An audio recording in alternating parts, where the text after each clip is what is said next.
yaba abanyarwanda ndetse n'abanyamahanga n'abandi bantu bose. Infection ni indwara yataka igitsina gore cyane cyane ni twebwe izengereza cyane ugereranyije nuko izengereza abagabo, ariko gusa abagabo nabo barayirwara cyane. Ndetse turashimira abantu bose badushimiye, baduhaye feedback, batubwira ko bamerewe neza, bakize, kandi koko uriya ni umuti ukomeye cyane, uriya ni umuti ukomeye cyane. Ariko gusa hari ikintu kimwe, iki kiganiro tugiye gukora nicyo twagombaga kuba twarakoze mbere yuko uriya muti tuwutanga. Iki kiganiro rero ni ingirakamaro cyane kuruta n'uriya muti. Aho wava ukagera buriya byanga byakunda. Uyu munsi ushobora kuba tuvuye n'urugero, ufite umugabo mubana, warangiza ukaba wamuca inyuma n'urugero ukaryamana n'undi mugabo, uwo mugabo muryamanye akaba arwaye izo infection. Siyo igezemo ikwatatse, ntuhite ubona uburyo bwo kwivuza, ubwo ni ukwibanira nayo ukazajya uhora mu kaga ko kwivuza ibintu bitarangira. Hari abantu ujya kumva ngo ngewe ngo ntago nabyita ko ari infection, ngo haragiye mba numva ngo utuntu tunjomba ngo ariko ngo ntago bikabije. Undi akakubwira ngo narishimaga, ngo ariko ngo nishimye nk'ukwezi kumwe ngo bihita bishira, ngo rero ngo ntago ngo ngiye ngo nshobora kuba ntazirwaye. Undi ukumva ngo hari igihe ngo haza ibintu ngo by'umweru ngo cyangwa bimeze gute, byarangiza ngo mu gihe gitoya bikongera bigashira.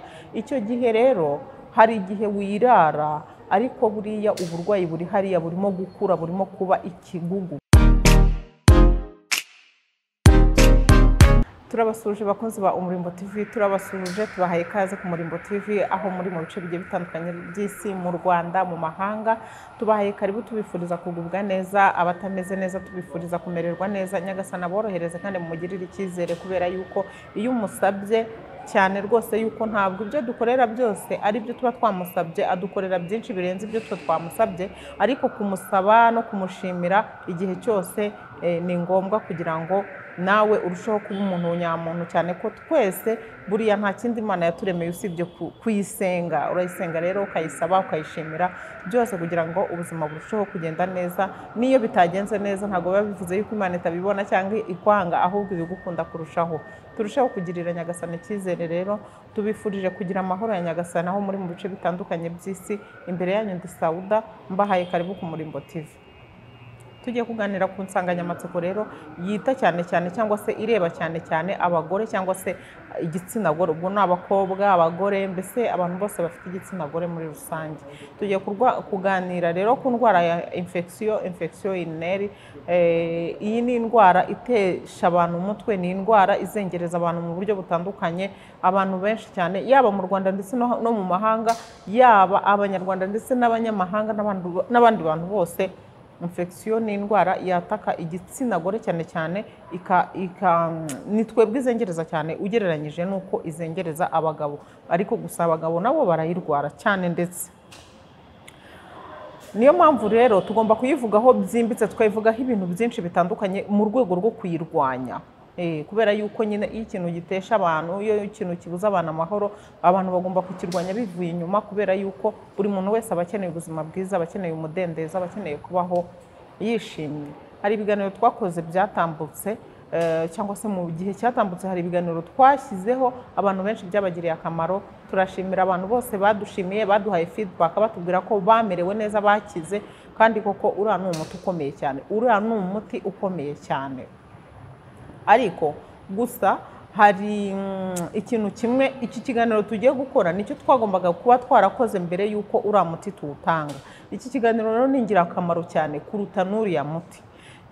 Mbifuriza kugikurikira, kandi mujye mureba video muzirangiza, kenshi ziba zirimo ubutumwa bubareba kandi bwabagirira akamaro uko byagenda kose.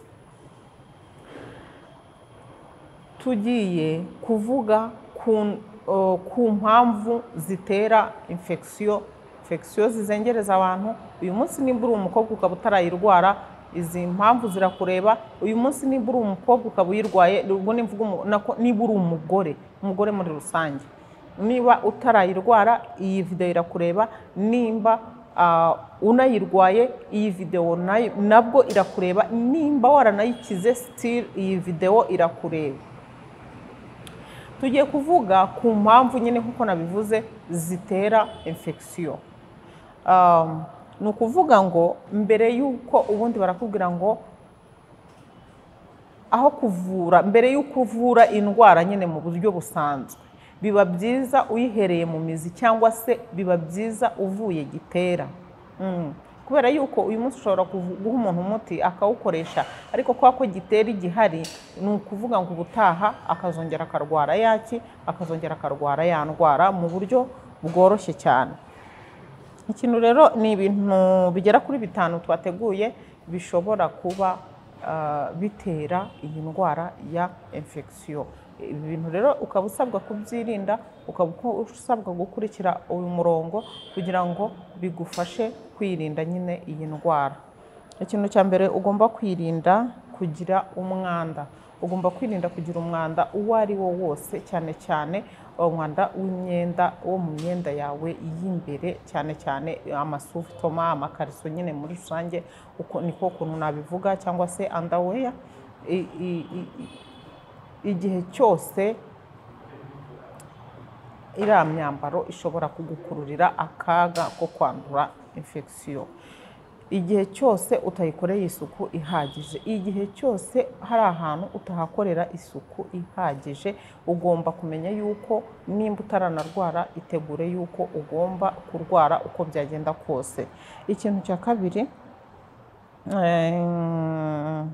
irinde kwanika iyo myenda yawe y'imbere ahantu hatagera izuba.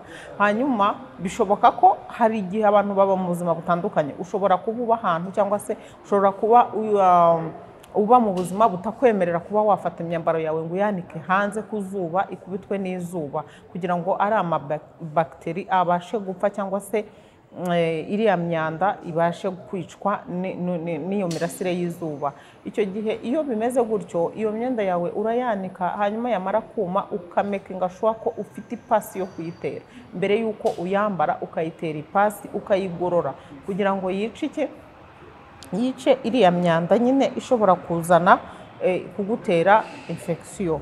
Ikintu cya gatatu, irinde imibonano mpuzabitsina idakingiye. Aho wava ukagera buriya byanga byakunda. Uyu munsi ushobora kuba, tuvuye n'urugero, ufite umugabo mubana, warangiza ukaba wamuca inyuma n'urugero ukaryamana n'undi mugabo, uwo mugabo muryamanye akaba arwaye izo infection, akaba yazigutera, ukazizana ukazanduza umugabo wawe, nawe ubwawe ukazigumana. Hanyuma iyo zinjiye rero mu mubiri, iyo zamaze kugera hari ahantu ukora ko ukuntu imiterere y'igitsina gore cyangwa se y'imyanya yacu y'ibanga, ni ukuvuga ngo infection igezemo ikwatatse, ntuhite ubona uburyo bwo kwivuza, ubwo ni ukwibanira nayo ukazajya uhora mu kaga ko kwivuza ibintu bitarangira. Kwirinda rero imibonano idakingiye uko byagenda kose ni ingabo imwe ifasha igihe cyose. Ubundi reka tuvuge no ku bagore cyangwa se ku bantu baca inyuma yabo bashakanye, cyangwa se ushobora kuba waryamana n'abantu atari n'uwo uciye inyuma, ari ngombwa kuryamanye n'umuntu. Igihe cyose uryamanye n'umuntu utari umufasha wawe cyangwa iki, ugomba gukora uko ushoboye ukikingira. Ikintu cya kane rero,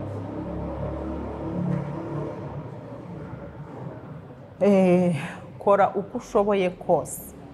Kora uko ushoboye kose, ni wumva akana kari kose gato uko kaba kangana kose kakwataka hariya muri uriya mwanya wawe w'ibanga, wihutire kujya kwa muganga, ugende bagupime bamenye ngo ufite ikihe kibazo. Bavandimwe, babyeyi, bakobwa bacu, bari bategarugori, ikintu mugomba kumenya ni uko mu bintu bitugize bituma tuba beza, bituma dukundwa, bituma tumererwa neza mu buzima, bituma umuntu yishima, ni ukuba hariya hantu hameze neza. Iyo hameze neza hariya hantu, ibintu byawe byose biba bigomba kugenda neza uko byagenda kose. Niyo mpamvu rero ugomba gucunga uko ushoboye kose, ukirinda.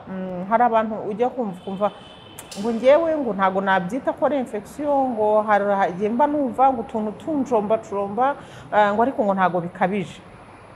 Undi akakubwira ngo narishimaga, ngo ariko ngo nishimye nk'ukwezi kumwe ngo bihita bishira, ngo rero ngo ntago ngo ngiye ngo nshobora kuba ntazirwaye. Undi ukumva ngo hari igihe ngo haza ibintu ngo by'umweru ngo cyangwa bimeze gute, byarangiza ngo mu gihe gitoya bikongera bigashira. Icyo gihe rero hari igihe wirara, ariko buriya uburwayi buri hariya burimo gukura, burimo kuba ikigugu. uko buri kuba ikigugu rero niko burushaho kugushyira mu kaga, burushaho gushyira umubiri wawe mu kaga. Ihutire kwa muganga, ihutire kwivuza, hanyuma uko bishoboka kose uhure na muganga akubwire cyane cyane yuko iyi ndwara ya infection irimo detaye, irimo nyine indwara nyinshi cyane zitandukanye. Infection buriya ni ikintu cyagutse, ntabwo ari ijambo rimwe wenda ngo uvuge ngo ni nkuko wavuga se ngo ndwaye malaria. Oya, ushobora kuba mbese ni ihuriro nyine ry'imyanda udashobora kumenya uko usobanura. Zigira n'amazina. Ushobora kugera kwa muganga bakakubwira ati urwaye infection yo muri ubu bwoko. Ushobora kugera kwa muganga bakakubwira ati ushoboye urwaye infection y'ubwoko ubu n'ubu. No kuyivura rero biba bitandukanye, ivurwa n'imiti igiye itandukanye. Icya gatanu, niba ukoresha amazi nkatwe nk'abayisilamu kazi, igihe cyose iyo tugiye muri toilette dukoresha amazi mu kwisitanja. Hari n'abandi bantu batari abayisilamu kazi bakoresha amazi mu kwisitanja. Igihe cyose rero uzi ko ukoresha amazi, koresha amazi meza cyane, ndetse amazi meza nibikorohera ukoresha amazi urushuwa yuko atetse, cyangwa se ukoresha amazi nyine ubizi neza ko ayo mazi asukuye, ya mazi ushobora kuba wananywa. Ayo mazi aba ari ukoresha mu bwiherero. Irinde gufata ibizi byose biri aho ngaho bibonetse byose, uvomye aho ubonye byose, uvuge ngo ngiye ngo kwihagarika ngo nindagiza nitawaze ngo cyangwa nisitanji aya mazi uko uyabonye kose. Koresha amazi asukuye uba ubizi neza yuko asukuye, kuko ari amazi nayo ashobora kwinjiza bagiteri hariya ahantu, ugasanga nyine bikubyariye amazi nk'ibisusa. Reka tube duhiniye ahangaha kuri ibyo bintu.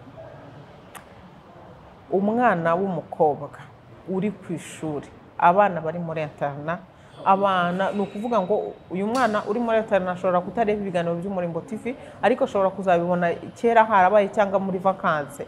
Reka rero tureke ko wazabireba, ahubwo mama we mubyeyi kugira ngo umugire inama wa mwana wawe ujya ku ishuri akaza kubwira, cyangwa se abenshi baranabitinya, babumva ari skandale, babumva nyine ari ibintu bitabaho, bafite ubwoba bwo kubivuga, cyane cyane nk'abatajya baganira n'ababyeyi babo batabisanzuraho, agatinya kuba yabimubwira. Ugasanga ibyo bintu abanye nabyo no kubyivuza biramugoye. Nk'umwana w'umukobwa atekereza ati wenda baravuga ko nasambanye, iyo ndwara nkayikura mu busambanyi.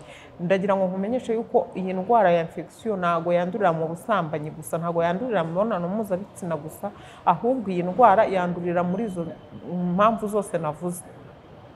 Umwanda, abana b'abakobwa, ibintu byo kwambarana imyenda y'imbere. Uyu munsi wowe uzi uko uhagaze, ariko ntabwo uzi uko mugenzi wawe ahagaze, nta n'ubwo uzi iyo indwara zose arwaye ahantu yazikomoye. Hari ibyamvaza nkuvaze rero byo muri interna, abantu bakambarana sinzi n'agakariso, ugasanga nyine umuntu akwanduje ya ndwara kandi wowe utari uyirwaye, ukagenda ukabana nayo ikakuzengereza. Mw'abantu mwe irazengereza pe, ni indwara mbi. Abantu babishoboye bayirinda, irazengereza, itesha umutwe. Abantu bakoze uko bashoboye bakayirwanya iyi ndwara, ni ukuri rwose byaba ari byiza mu badamu, kuko umudamu bakeneye kwishima, kubera yuko iyi mibiri yacu ishinzwe gushimisha abandi bantu. Rero ntago wajya gushimisha undi muntu mu gihe nawe utishimye, ntago wajya gushimisha undi muntu mu gihe wowe ubabaye. Ntago bibaho ibyo, ntago bishoboka. Kandi iriya ndwara ikibi cyayo iyo irimo hariya muri uriya mubiri nyine wacu, irangiza. Hari ibintu byinshi yangiza. Itera kunuka mu gitsina, itera kubura ubushake bwo gukora imibonano mpuzabitsina, itera kumagara, itera kubura uburyohe, itera ibintu byinshi cyane, ku buryo bibaye byiza nuko umuntu yaba atayirwaye. Mureke rero tuyirinde, hanyuma mujye gushaka video ya infection. Niba ugeze ku Murimbo TV bwa mbere, niba utajya gureba ibiganiro byacu, twatanze umuti. Uriya muti urakomeye bantu b'Imana. Uriya muti ngewe nabaha ubuhamya bwawo, ariko abantu bamwe usanga bakerensa ibintu, usanga abantu bababwira ibintu ntibabikurikize uko babibabwiye. Umuntu uzi ko yakoresheje uriya muti kuri ye. Ikindi ngiye guhita nsubiza hano, nimba uri n'umudamu utwite, uriya muti uragufasha nta kibazo, urawemerewe kunywa, nta kintu utwaye, nta n'ikintu na kimwe wangiza. Uriya ni umuti mwiza umeze neza. Ikindi ngiye guhita nsubiza hano, nimba uri n'umudamu utwite, uriya muti uragufasha nta kibazo, urawemerewe kunywa, nta kintu utwaye, nta n'ikintu na kimwe wangiza. Uriya ni umuti mwiza umeze neza. reka mbashimire, reka tugere ahangaha, ubutaha tuzagaruka n'ibiganiro byo ku Murimbo TV, cyane yuko duhora dutegura ingingo ku zindi zishobora gufasha kubaka umuryango. Ndabifuriza kugubwa neza, mugira amahoro y'Imana. Ciao ciao.